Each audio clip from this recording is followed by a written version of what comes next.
Your summer starts now with Memorial Day deals at the Home Depot. It's time to fire up summer cookouts with the Next Grill 4-burner gas grill on special buy for only $199. And entertain all season with the Hampton Bay West Grove 7-piece outdoor dining set for only $499. This Memorial Day, get low prices guaranteed at the Home Depot. While supplies last, price and valid May 14th through May 27th. U.S. only, exclusions apply. See homedepot.com/price match for details. This Marketplace podcast is supported by the Freedom from Religion Foundation. America is an aspirational idea, one we're still working to fulfill. Shaped by Enlightenment ideals, reason, liberty, and freedom of conscience, the belief that power comes from we the people, not a divinely appointed ruler. And while these ideals have not yet been fully perfected, they created something powerful, a framework that has expanded rights and freedoms over time. Now, those freedoms and your rights are under attack. We're seeing growing efforts to blur the line between church and state, public funds to promote religion, 10 commandments in classrooms, and pushing a version of America that leaves out too many people. As our nation approaches its 250th anniversary, the Freedom from Religion Foundation is working to protect the Constitution, defend secular government, and ensure that freedom continues to expand for everyone, because America isn't just where we started, it's what we choose next. Go to ffrf.us/America or text America to 511-511, America to 511-511. Text fees may apply. The air in your home is only as clean as what's hiding inside your walls. From LAist and APM, American Public Media, it's This Old House Radio Hour. I'm Jen Largis. Find out what's lurking in your ductwork and what it takes to clean them. We got a 5-foot snake out of a duct 2 weeks ago. Comedian Sheng Wang takes us back to a suburban Houston home where 12 people lived under one roof. At one point, it was 5 of us, me, my parents, my sisters, all in one room. It was tight. House therapy is back. A Massachusetts family finally buys their dream home, only to discover a new debate. Baseboard heat versus forced hot air. All of this, plus we're answering your home improvement questions at 877-864-7460. Coming up next.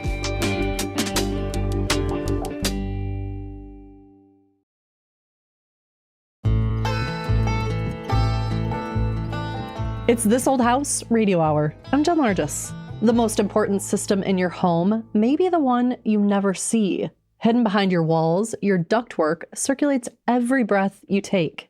And most homeowners have no idea what's living inside. Today, Tommy Hoopsick from Ducts of Delchester pulls back the vent covers to explain what clean air really means. So Tommy, aside from getting rid of the dust, what are the benefits of cleaning your ducts? Peace of mind is the biggest thing that we offer homeowners. But a lot of the reasons why people do this is they had a smell, or there's too much dust, or they're having a baby and they want clean air for the baby. And then also too, airflow does come into play as well. So can you sort of walk us through and explain the duct cleaning process? Think of if you were sweeping a garage floor with a broom, instead of collecting everything with a dustpan, you collected it with a huge vacuum that while you swept, it just sucked it all up. That's what we are doing inside of the duct system. A typical duct system works like a tree in your backyard. You have a big trunk, and then it branches off into smaller ducts that go to each room. We clean all of the branch lines first and push all the dirt and dust from the branch lines into the main trunk line, which is what the vacuum is connected to. We will go to the far end of the trunk line with the brushes and compressed air, and then move everything down the duct to the other side where the vacuum is at. Nothing goes back into the house and nothing escapes out of that ductwork to anywhere. It just goes directly in that vacuum.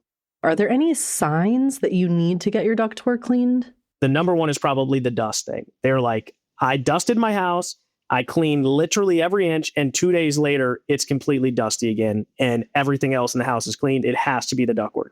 That one we get all the time. Smells would probably be second, especially when the seasons change and you go from heating to AC and everyone turns it on and gets that musty smell. There can even be times where a loose piece of tape or something from the HVAC unit or something flew down the ductwork and now it's rattling and making noise.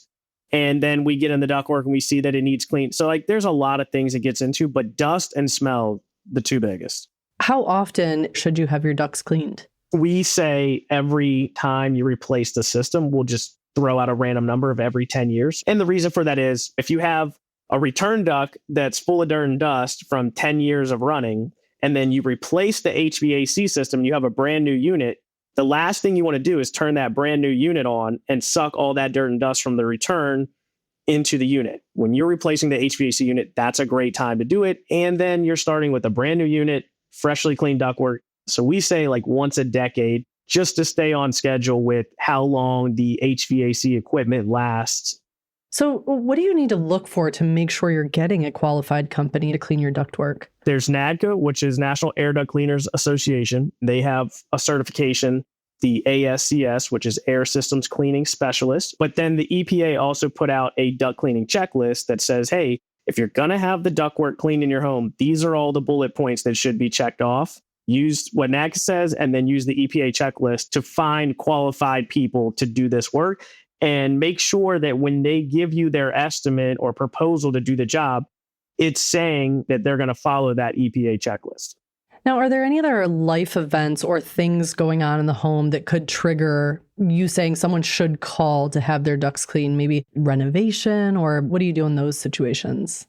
The non-negotiables are anytime you have a big renovation, like if it's just one small little room, maybe not. But if you do like a whole downstairs out of a 2-story house, one basement system is doing the upstairs and the main level, then you're going to get this done.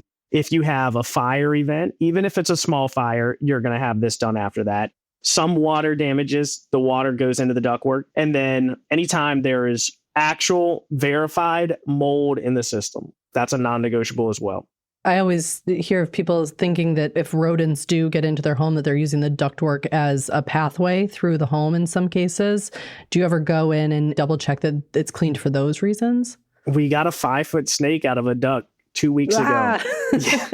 That's the first one in 15 years, though. I cannot hear that. Yeah, the 5-foot snake was something. And then we've gotten cats, we've gotten squirrels, all kinds of stuff. So do you have any recommendations for making your ducts work more efficiently? Sealing the ductwork so that the joints are not leaking. The average duct system is about 35 to 40% leakage. That's pretty much every HVAC system that hasn't been sealed. That can be a massive saver of energy and money. And then on top of that, that can deliver a lot more comfort, making sure that each room getting the proper airflow. In conjunction with that, doing an NCI proportional balancing, everyone should do that, because if you're going to be in your house more than like 2 or 3 years, you're going to make your money back and then some. When you go to seal up any leaky spots, is this a job for a professional? Is this a DIY? What do you recommend? Let's just say you have a basement or an attic and then there's only one story. That's a DIY. You can do that all day. You can get a $30 roll of foil tape, and you can get a little squeegee and you just tape all the joints till you can put your hand up there and you don't feel anything coming out. When you go to 2 floors and ductwork is now behind drywall or plaster in the Northeast, now you have a problem. And that's where we turn to a process called AeroSeal. That's where they seal the ductwork from the inside by like shooting a glue down the ductwork, and it finds the gaps and then seals the gaps from the inside. It's kind of a crazy process. But normally they go down from like 40% leakage to like 3%. Well, Tommy, thank you so much. This is great information, and hopefully it helps people sort of decode this process and what it can do for their home. Absolutely. Thanks for having me. That was Tommy Hoopsick of Ducts of Delchester. For more vent tips, follow him on TikTok at Ducts of Delchester.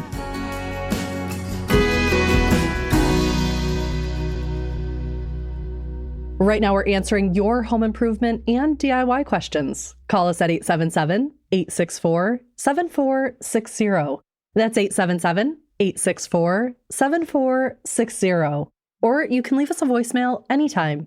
Hello, you're on This Old House Radio Hour. Hi, Jen. This is Kathleen McDonald from Altadena, California. Hi, Kathleen. What's your question today? I installed cork flooring throughout my home in 2018. About 6 months ago, some workers were here. They used tape to secure protective materials, plastics and all, while installing vents for a new HVAC system. The tape adhesive and the cork floor finish seems to have interacted to create this shiny splotch in various locations where the tape was placed. I tried all sorts of things, all-purpose cleaner, alcohol, acetone. Nothing affects the shiny surface. It seems though these splotches are embedded into the surface rather than sitting on top. So my question is, do you have a solution short of refinishing the floors, if that's even possible? Interesting. Well, we've got Zach Detmore, a general contractor for the show. And Zach, I'm hoping you know a lot more about cork flooring than I do. I'm not familiar with this. Cork flooring is, some people think of it as a new trendy product, but it's actually, in the Library of Congress back in the 1900s. This has been around as long as wine bottles have been around, and it's a great floor. What brought you to it, Kathleen? It's such a cool product that most people don't think of using. Well, I have a very modest mid-century home, and the cork flooring goes perfectly with the house decor, the shape of the house, the architecture. Man, I love when people renovate with the house instead of pushing their bias on it. So well done. So what I think has happened is most modern cork floors are pre-finished, meaning there's a finish applied in a factory. Was that the case for you, or did you have someone finish these floors on site? No, they were already finished with a water-based polyurethane, I believe. Right. So there's sometimes UV cure polyurethanes or acrylic urethanes, a very thin layer. And unfortunately, what I think has happened is this tape, I don't know if you know what type of tape it is. It's unimportant what tape it was, I suppose, because we just need to solve the problem. We're not trying to recreate it. But here's the issue. Whatever chemical is in that tape is altering the finish of the polyurethane. So it's reacting and it's creating a problem. So unfortunately, I don't think the issue you're seeing is something that's sitting on top of the finish. I think it's changed the finish. Yes. What I think you would do in a area is some finishes can be sort of buffed. So basically what you're going to try and do is create scratches in the surface of that finish and then gradually create smaller and smaller scratches until you've reached a consistency again and sort of try and burnish or buff it out. Before I would do that, I would reach out to whoever I talked to purchase the HVAC system and say, hello, love the HVAC system, love everything about the process. What I don't love is that my house is damaged. How would you advise correcting this? Would you like to bring in a flooring specialist yourself to try and remedy this before I do that? So I would have that conversation first before you try and fix it yourself, because if you take this steel wool and make it worse, there's going to be a conversation of, we could have fixed it, but she made it worse in that one area with steel wool, right? So right. I did try with a fine sandpaper in an area that's not very visible, and it got the splotch off because, it sanded off the surface from what you're saying. But then that spot was flatter or duller than the rest of the surface. Right. So if you're imagining how aggregates work, which is, what we call the things that scratch in abrasives, you just need to keep going finer and finer. And at a certain point, it starts to get shinier. With sandpaper, for example, we might sand to 400 grit, but if we do 800 grit and continue to 1500 grit, we're actually beginning to polish. And there's a certain grit where you will equal what's there, and there's a grit where you will surpass what's there. So it's possible that you can keep sanding and sanding and sanding until maybe it's not perfect, but you're getting close to the same sheen, which is what you're picking up the way it's reflecting light. So you're saying she shouldn't recoat anything. She should just continue with the sandpaper to get back to the correct sheen. Okay. So first, start with your HVAC company, see if they'll do the right thing. If they don't, and you feel like I have no recourse, you can buy a broad spectrum of abrasives. So it'll be like, say, 220 grit through 2000 grit, and then you can work your way up gradually through those until you meet a consistency that looks good for you. All right. All right, Kathleen, thank you so much for the call. We wish you luck with it. Thank you so much. I really appreciate you taking my question. Take care, Kathleen. Take care. Bye-bye. Coming up, we answer more of your home improvement and DIY questions. Call us at 877-864-7460. That's 877-864-7460. It's This Old House Radio Hour.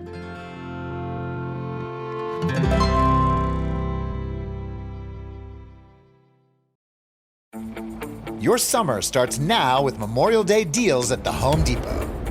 It's time to fire up summer cookouts with the Next Grill 4-burner gas grill on special buy for only $199. And entertain all season with the Hampton Bay West Grove 7-piece outdoor dining set for only $499. This Memorial Day, get low prices guaranteed at the Home Depot.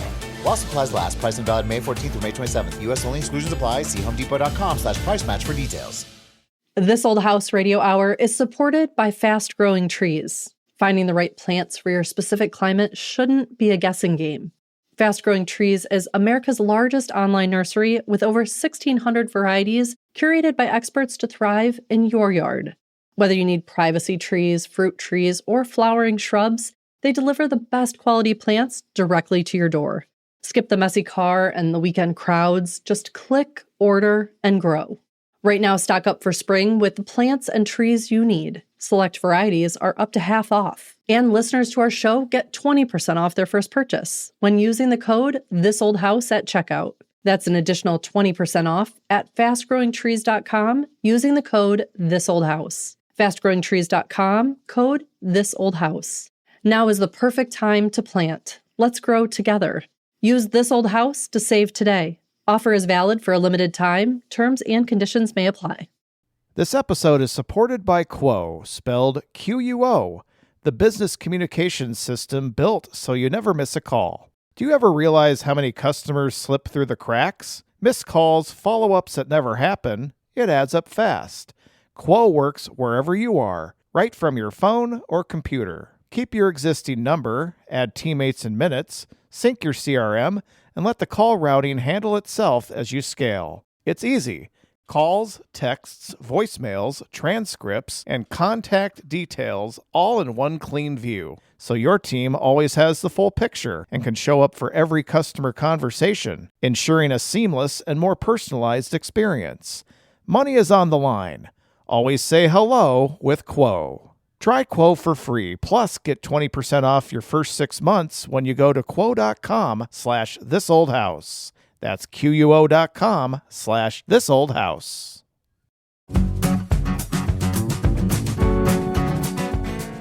You're listening to This Old House Radio Hour. I'm Jen Largis.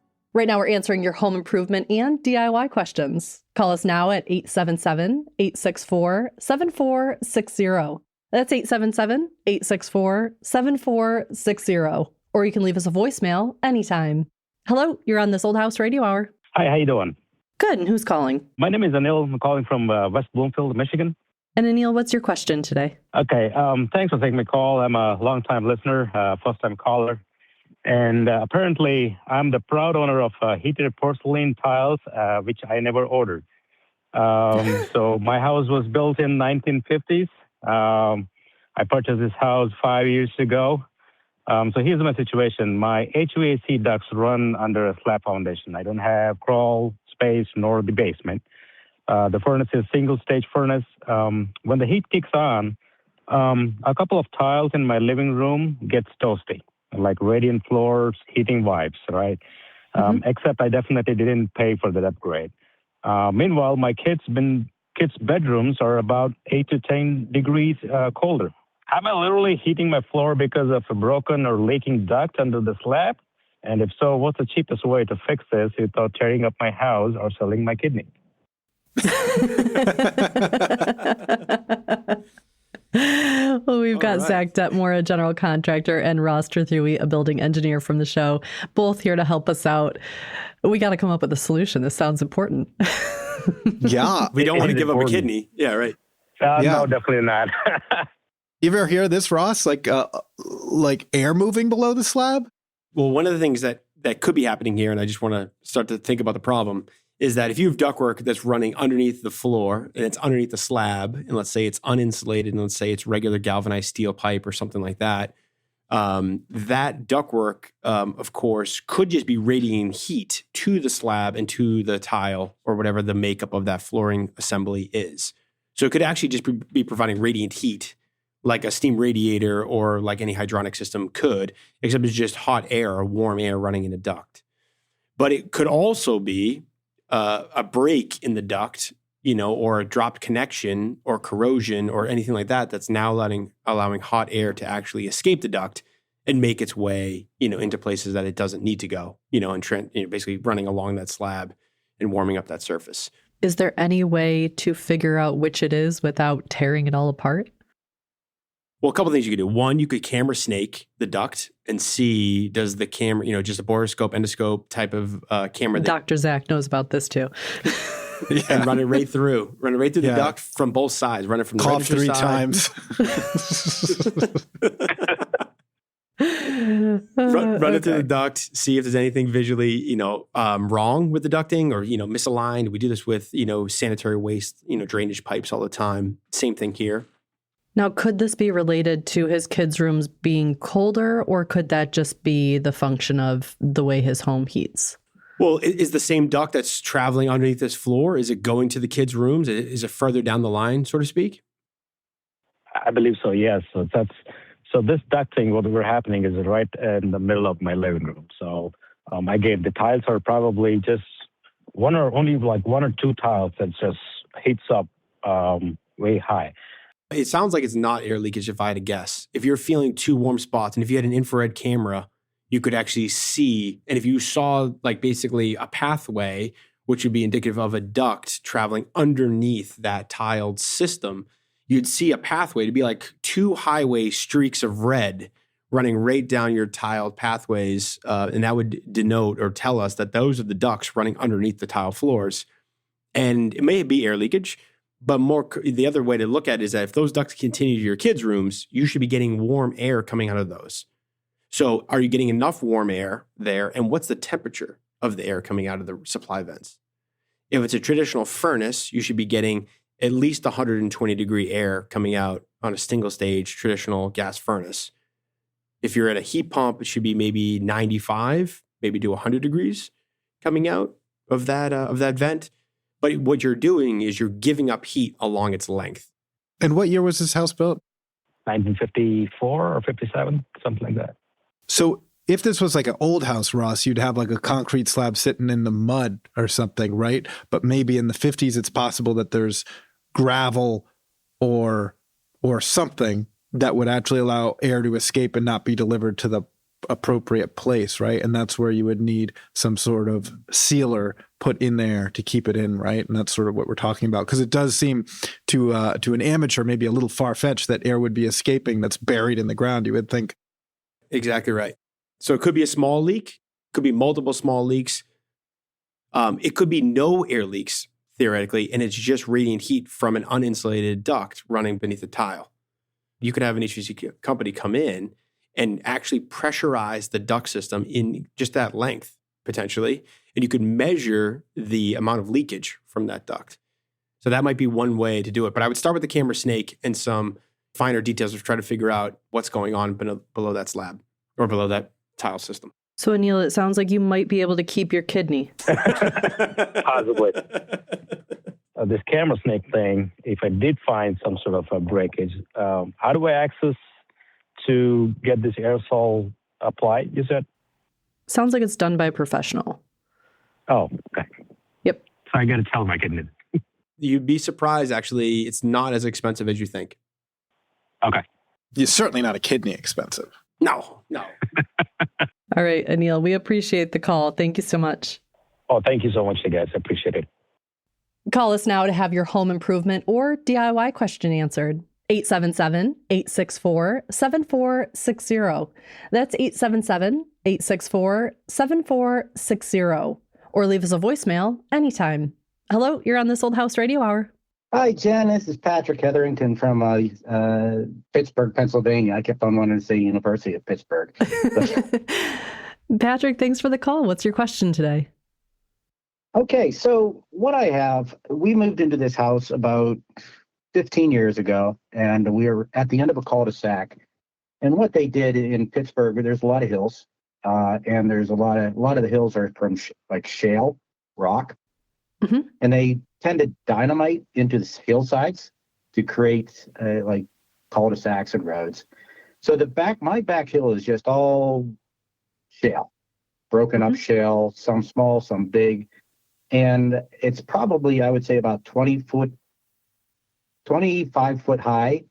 But it's at a 45 degree angle. I've been trying to plant stuff on it for years now, and I got rid of all the weeds, but I just can't get things to really grow there. So my question is there any type of logic or magic formula for trying to plant something on a hillside like that? Absolutely. Well, we've got Jen Nawada, landscape contractor for the show, here to help us out. And I can almost promise she has some ideas. Hi, how's it going? All right, Jen, how you doing? I'm good. My question to you is, are you at the top of the hill or the bottom of the hill? Bottom of the hill. I look at my back deck and I'm looking at this hillside. Okay. So how much depth do you have to your soil in this planting area? There's not much soil at all. It's all shale. So you said the whole neighborhood was a new neighborhood, has been blasted. You have shale, and that's a kind of a tough situation. Can you spot dig and or is it all just shale?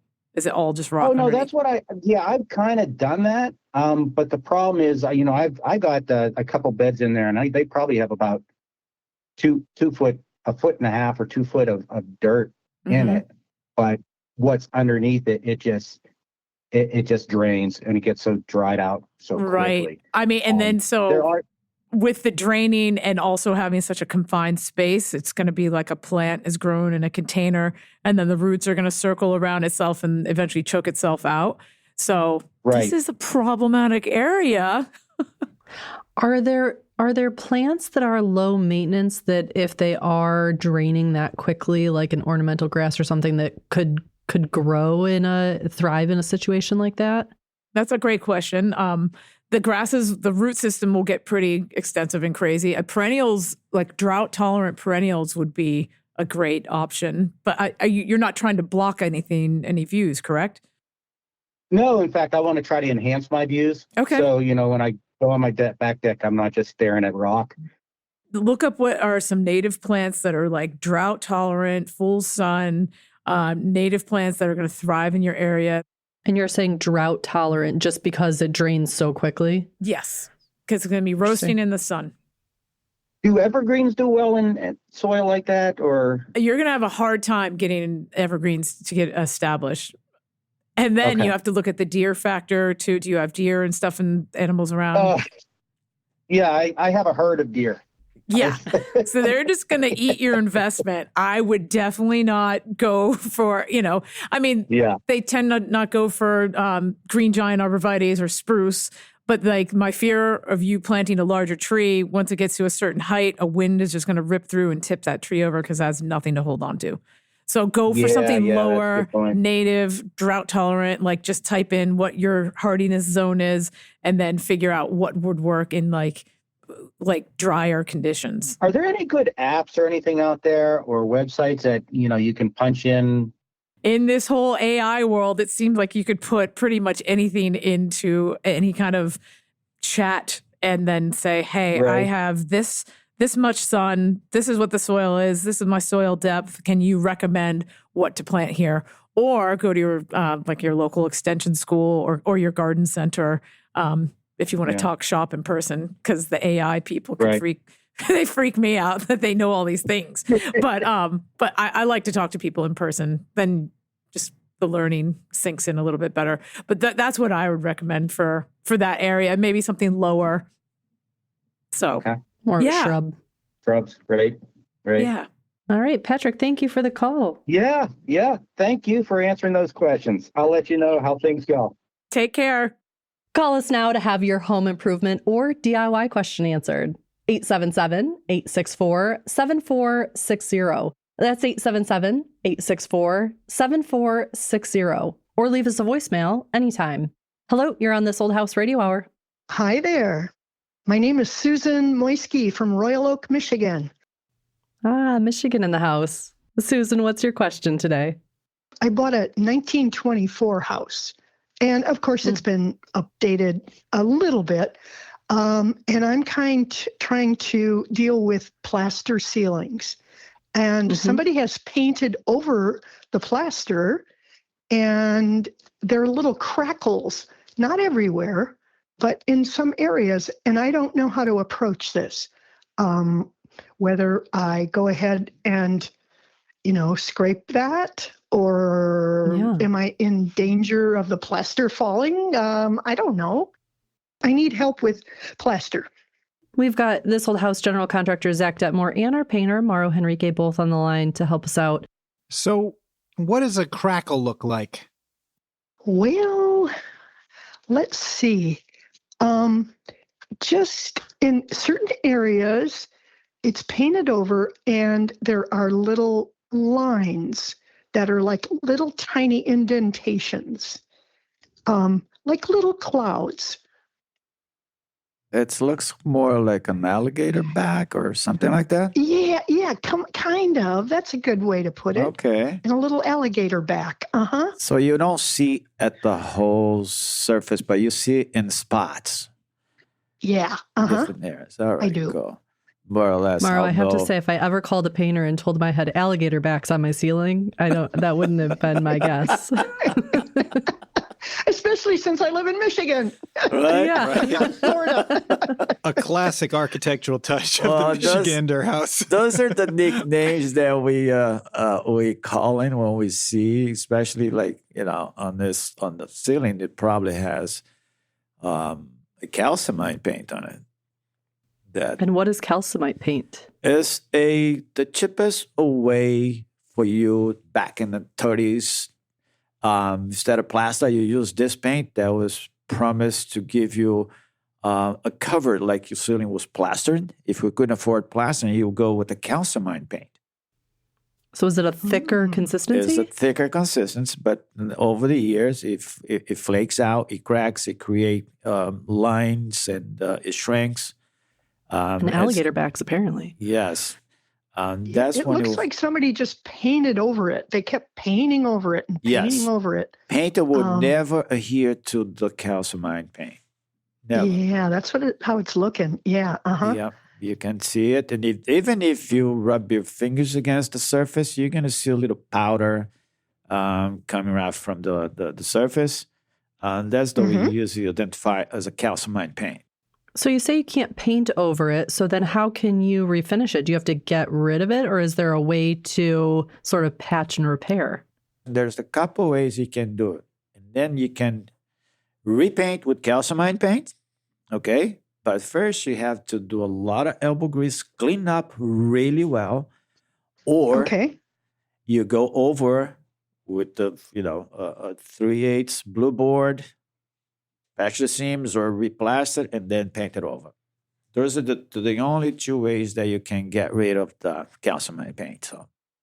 Hey, Mauro, she's going to have to drive all the way to Boston if she wants blue board. You're the only people who have that stuff. Let's do drywall then. Let's do sheetrock. Yeah. The other 49 states, it's drywall or drywall. I get it. But the plaster's so beautiful. It's so beautiful. I like it. Well, I was going to say, you mentioned that it looks like it's been painted over several times. So does she even have the option to do the calcimine again? Depends how big the ceiling is.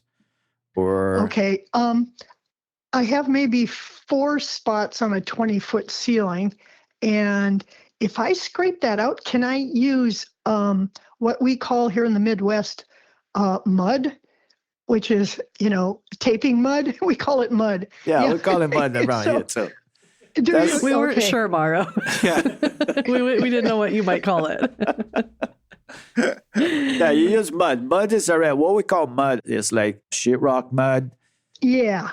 You can apply it, but it's very soft and it takes a long time to dry. I'm curious, Mauro, before she does anything, she needs to get the surface prepped to a point where something will stick to it. So what's your recommendation to prep that surface in terms of getting it ready? If she wants to go and make it the right way, she's going to have to remove the completely ceiling back to the point that she can do, the plastering, she can do the joint compound. But I think, in my opinion, everything has to. Maybe it's worth the drive for that blue board. I don't think I'm doing that. Because it's in pretty good shape otherwise. I would say just take care of the spots right now. And, yeah, take care of the spots. And as you see the next one, you know how to do it. Keep going. All right. Well, thank you. I appreciate the advice. Oh, thank you. Thanks for the call, Susan. Bye, Susan. Bye-bye. Take care. Bye-bye. If you have a question for us, leave us a voicemail on our hotline, 877-864-7460, and we can answer your question next time. Coming up, comedian Sheng Wang shows us his old house. My dad was pretty handy. I think a lot of it was self-trained. It wasn't the best work. When you saw Dad fix things around the house, you could tell they had been fixed. It's not back to before, it's repaired. That's next on This Old House Radio Hour.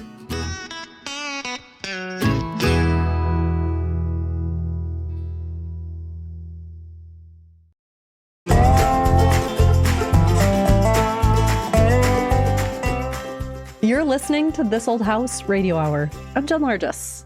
House therapy returns with a family feud over heat. Dad wants forced air, but his daughter likes baseboard heating. Our experts help them make the right decision. But first, we go to Houston, Texas, where comedian Sheng Wang grew up in a crowded Taiwanese-American household.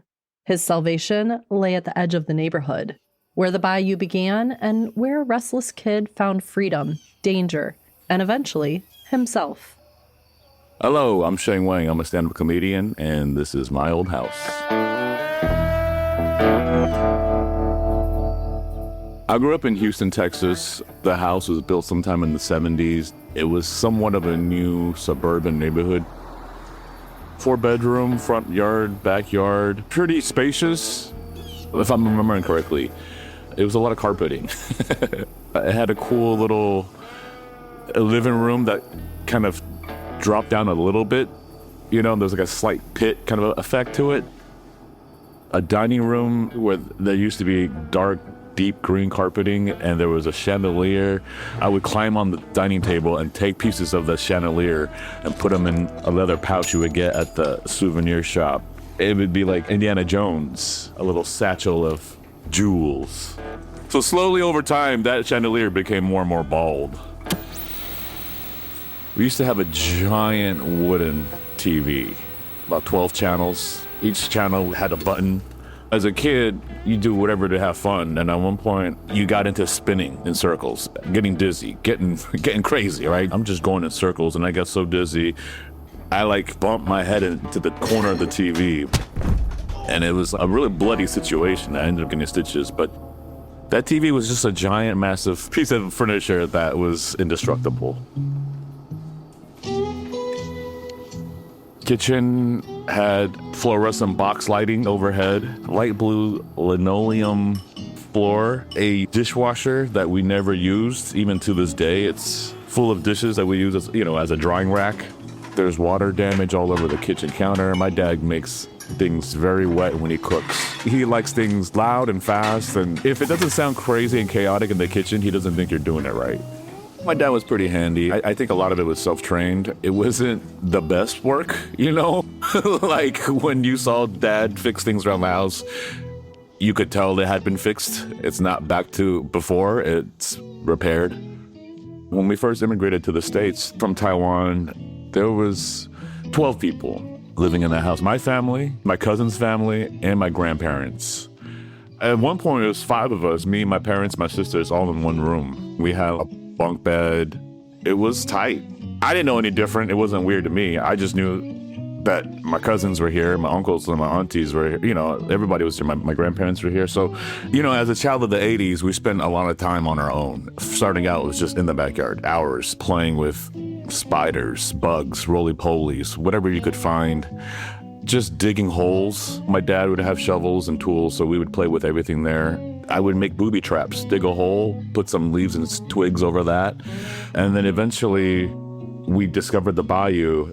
It's on the edge of our neighborhood, and it sort of became an extension of our backyard. My dad first took me there when we were really young, and Being the child of immigrants, my dad grew up pretty poor, youngest of 8. And coming here as a dad, there wasn't a lot that we could connect over in terms of pop culture, music, and entertainment. It was mostly about being outside and exploring wildlife, going fishing. My dad was an avid fisher, so he always liked to check and see if there's fish in any body of water.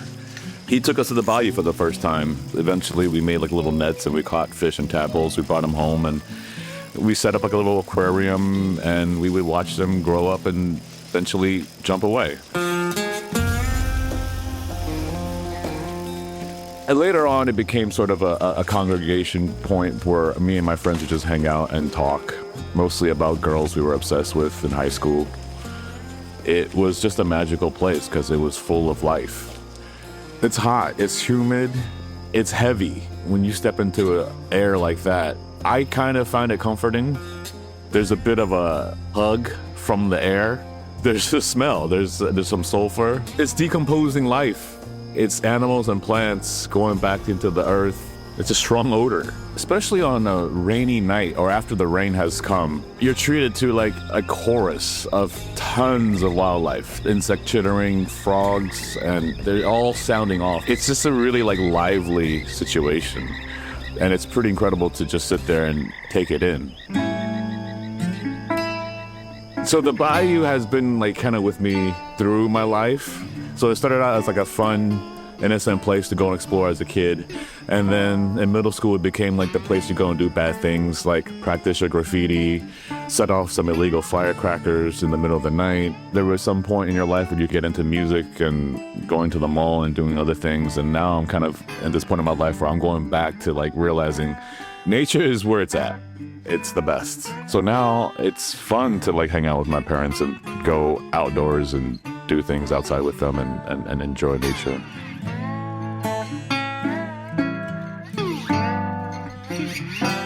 That was Sheng Wang. His Netflix special, Purple, is out now.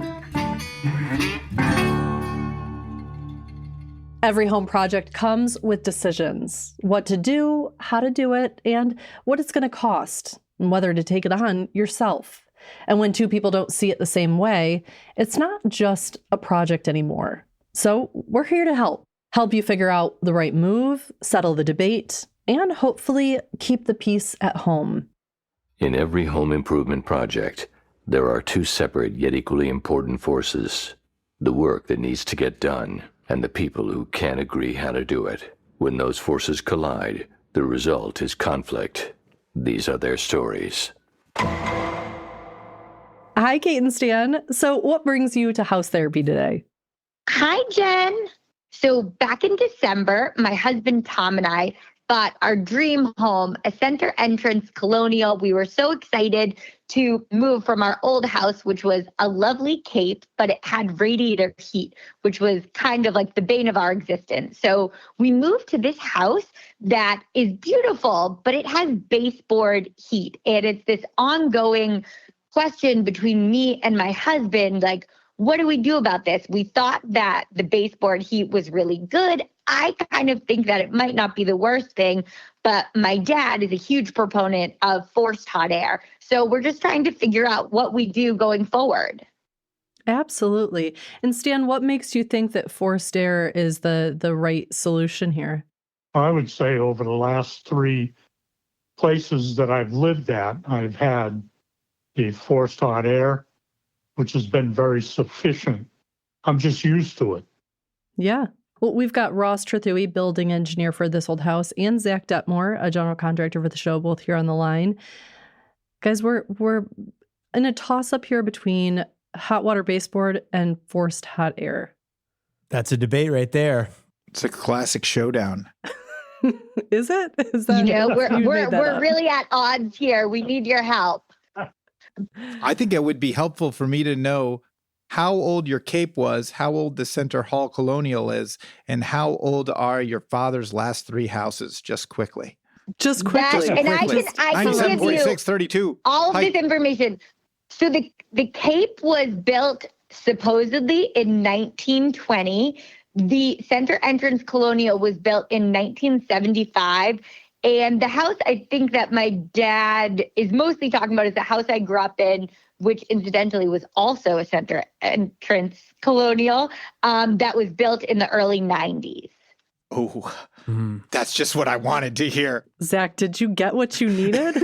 That was a lot. What did you get from that, Ross? Not a whole lot. What is the purpose here? I mean, here's the thing. Like forced hot water systems using water to heat up radiators, that has been a really, really kind of time-tested, tried and true way to heat buildings. And when it works right and when it's dialed in right, it actually works surprisingly well. It does a really good job of heating those rooms and keeping up with the heat loss of the building, meaning it provides comfort to those rooms and to that house. When that system is not dialed in right, it can create a lot of comfort issues, right? You can have cold spots and warm spots. You can have drafts. You can have the ticking sound, the tick, tick, tick sound as the pipe heats up and expands and contracts. So it can create a lot of nuisance issues there. Forced hot air, obviously, is newer, on the scene, but it also provides cooling. It provides air conditioning and dehumidification. So if you're looking for one system that does it all, the duct system, the forced hot air system with cooling is the one that will give you the 2-for-1. But you're not out of the woods yet by just using forced hot air either, because there's challenges with forced hot air in getting the comfort right. You got to get the right airflows to the rooms. You got to make sure you're not blowing air on people to, make them feel hot or feel cold. And you have to have that system dialed in right as well. So they both have pros, they both have cons. I don't think there's a clear winner. Of course there is. We're about to find it. Can I ask a question? Mm-hmm. Of course. So we definitely have those kind of cold spots, the drafty spots. So when you say that if the system isn't dialed in correctly, what does that mean and how could we possibly fix that? So the way that I'm thinking about it is when you have a forced hot water system, you have baseboards or radiation, cast iron radiators at the windows, right? You have something like that at the perimeter of each of the rooms. Exactly. Yeah. So a lot of times it's the way those are piped that creates comfort issues, where you have too much flow going to one of the radiators and not enough water flow going to another one of those radiators. Or maybe those radiators are undersized relative to the room that it was added. Or maybe there's an addition that was added off the back and it wasn't sized right for that addition, so that room always feels cold, right? So those are the types of things where we're trying to get the right balance between water flow, which is like warm water running through the radiators, and the size of the radiator. It sounds like a lot. Either way, it sounds like a big project to get the baseboards kind of working as they should. What if I blew your mind and told you that we do have central air here? So there is already some existing ductwork. Zach's eyes are wide. My mind is blown. Yeah, I wasn't expecting this. All of a sudden, I might be Are you switching changing teams. your mind now that you know the year of every building? Whoa. Kate has a good curveball, guys. Yeah, you were holding out on that. You could run some tests on that and see, is that ductwork size right? And can it handle the heating load of the building? That ductwork may be able to be modified and either a furnace, a heat pump, whatever, a ducted unit can be added to that ductwork to now make it a heating and cooling system. So now it would be forced air for heating, obviously forced air for cooling. And then the radiators can be obviously used as needed or potentially removed if the air system, proves out that it can work the next winter. So we have the ductwork, but would it still be a really invasive project to make that transition to adding the heating? Does that require like more ducts? I know very little about this. So if you already have ductwork and the ductwork already feeds the proper amount of air to all the rooms, if that is in fact true, then adding a heating unit to that system is not a huge ordeal in terms of disruption to the house. Okay, that's great to know. Think of the ductwork as like the heart being the air handler and then the arteries running out in your cardiovascular system as the ductwork. So you already have the arteries and the veins in your building. You just don't have a heart necessarily in terms of you don't have that air handler or that heat pump or that furnace installed to connect to those systems. Yeah, you can't have a home without a heart, can you? You need a heart. Okay. You know what they say, home is where the HVAC is. Get it stitched on a pillow. So not to keep score here, but Kate, you did walk in here thinking that you were perfectly happy with the baseboard hot water. Is it fair to say that you're considering forced hot air now because maybe you're excited about the filtration, the fact that it could be put in possibly without adding any more ductwork? Yeah, I think I'm leaning towards that. I was just really worried that it was going to be this big disruptive project. And this is another consideration, I guess, against the forced hot air, which is because I grew up in a house with forced hot air.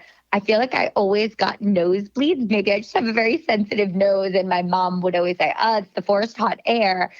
And I know that you probably can't speak to that, but I haven't had any nosebleeds with these baseboards. So that's kind of been one of my arguments. Again, maybe not one that you can address, but I just want to throw it out there. What altitude was this house at? And that is something I couldn't even begin to know. Your guess is as good as mine. Zach just wants all the numbers today. Ross, could you speak to this? 16,000 feet above sea level? 30 feet. Well, Kate's right to a point, though. Some of the old furnaces were not direct vent furnaces, meaning that they vented through a chimney. And when they vented and they were running, they pulled in more outdoor air into the house. And so when you pulled in more outdoor air, it's dry air. So it actually reduced the relative humidity and dried out the house even further when those older furnaces ran. And so there is some truth, Kate, that forced air systems of old definitely had those types of issues. The new forced air systems don't have those issues because those are direct vent, meaning there's a pipe in and a pipe out to the outside. So it takes air into it and then exhausts, the combustion gases outside. So it's direct vent. So that won't be a concern in a new system nowadays with direct vent furnaces, but potentially, an older furnace might have had that problem. I don't know, Kate. I think we're ticking a lot of the boxes here. I was just going to say, I don't know. I think I'm being convinced, Dad, I don't know. Maybe you were right. I think it's sounding like forced hot air. Stan will send you our bill. Just let him pay for the HVAC unit. We'll be good. I'll send instead of paying. Well, we appreciate the phone call and we appreciate being a part of the conversation. Thank you so much for your insights. We really appreciate it. Guys are good. Thanks, Kate. Thanks, Dan. Take care. Much appreciated. Anytime. All right. Bye-bye. Do you have a project dispute? Let us settle your case. Leave us a voicemail at 877-864-7460, and we'll help resolve it. And now it's time for one last thing. My favorite tool. Hey Jen, this is Heath Eastman, the electrician for the show. And one of my favorite tools is actually a multimeter. And you might be surprised that it's more beneficial to you than you may think. Not only can I check the basics like AC voltage when I'm working on a house or another building, but a lot of them check DC voltage when you think about working with a car or the batteries.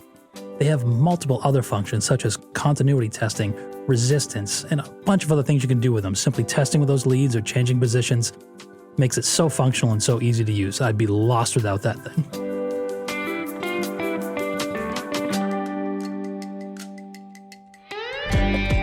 We'll see you next week on This Old House Radio Hour. Our show is distributed by and co-produced by LAist Studios and APM, American Public Media. This Old House Radio Hour was created and produced by Ember 20. Listen to new episodes of the podcast every Tuesday on your app of choice. You can follow This Old House on all the socials at This Old House, all one word. We'll see you next week.